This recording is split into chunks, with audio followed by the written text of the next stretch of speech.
All right, guys, so much to break down. So much happened last week in regards to inflation, housing numbers, new construction numbers, what the future is for interest rates. We're going to be breaking it all down in today's video. But before I do that, I am going to ask you to like, comment, and subscribe and forward this video on to a friend or family who could use this valuable information. Let's talk about the direction of interest rates because we got a lot of information from the Fed last week about what they're really concerned about, what the real state of the economy is. We got the clarification for the all famous word transitory. And I think we have some new markers to watch if you're somebody who's trying to time the market for the best interest rate. For starters, the Fed really looks at personal expenditure costs as an indicator of inflation. That report was predicted at coming in at 0.8% increase from last month's numbers in June, and it only saw an increase of 0.5%. So whenever the inflation numbers are not as high as expected, you can see a benefit in interest rates because it means that they don't have a reason to ease off of their asset purchases of mortgage-backed securities. This is what's been keeping interest rates historically low. So the market loved this. Now, they did say that if they continue to rise and they continue to rise in a persistent and meaningful way, that they're open to tapering, but generally speaking, they saw this as a sign in a positive direction. Now, they defined what transitory means, which, like I said, has really been bothering me. But essentially what they're describing is that they recognize that the cost of goods for people has definitely gone up, and it's gone up at a rate that may never come down, right?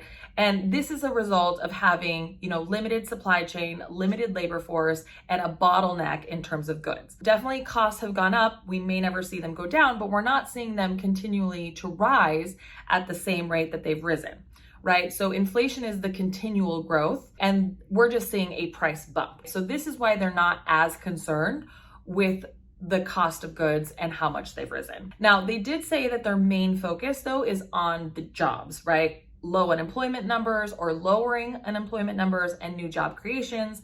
This has been a major focus for them, and we've seen the numbers really stay pretty stagnant. We have a lot of economic reports regarding, ADP report, the jobs report coming out this week, and those are really going to show us what direction we're really headed. If we see a weaker jobs report, then we know that they're probably going to continue to again persist with their quantitative easing, which is, the asset purchases. So I don't think that they'll ease up. If we see it improving, this could indicate that they might taper faster than we think. It's going to be a pretty interesting week. In addition to, you get all of the interpretations from all the different other Fed chairs and the discussions about what last week's meeting really meant. So it could be a bumpy week for interest rates, but fairly good news last week in regards to whether or not we're going to still see these historical lows. So now I just want to spend a quick minute talking to everybody who has maybe decided to stay on the sidelines or is maybe questioning if now is the right time to purchase. And I will tell you the alternative doesn't look great. If you look at national reports, rental increases are up about 14%. That is still incredibly high, and they're expected to continue to rise with the more renters entering the market. Large hedge funds like Invitation Homes, who is the largest provider of rental properties in the United States, has openly said that they're increasing their renewals on their rentals about 6%. And so you have to know that one of the benefits of buying a house is that your housing payment, it's fixed, right? Barring that you didn't get an adjustable rate mortgage, and we're not talking about property taxes or homeowners insurance, but just your basic mortgage, those things aren't going to increase on you. Now, the other thing to also remember is that you have a minimal amount of cash outlay for a very expensive asset. On a $400,000 house, if you're putting 5% down, we're talking $20,000. That house is going to appreciate at the total value of the house, and we're talking double-digit appreciation. So fixed housing payment and double-digit appreciation is what you can look forward to in a market like this. Even if we're talking about single digits like 5% on a year, you've basically got 100% return on your minimum investment.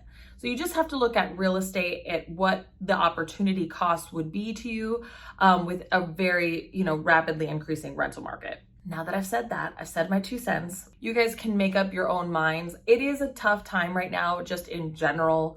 The market is very, very competitive. And so if you are somebody who is looking to rent, I hope it's in a situation where you're able to save more money and you're able to pay off some debt, maybe take advantage of maxing out your retirement accounts and or investing in the stock market. But don't just let that money sit. Let it make sure that it's working for you if you're not able to enter into the housing market at this time. If you guys have any questions on the information provided in the video, know that I do a live every single Wednesday, and I'd be happy to answer your questions. It means the world to me that you tune into this channel, and I will see you guys soon on another money tip video.